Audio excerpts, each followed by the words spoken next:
Короче, дело было так. Вчера принесли телефон на ремонт и сказали, что до нас они как бы сдавали этот телефон куда-то в другой сервис, чтобы они поменяли им экран.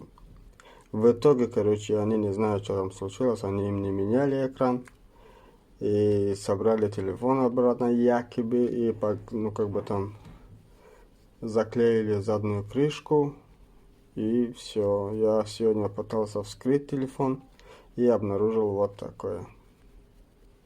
Я хочу обратиться к таким рукожопам, которые называют себя мастером. Вот сюда, ни в коем случае не надо наносить клей, придурки. Вот из завода вот так идет клей, понимаете? Вот так.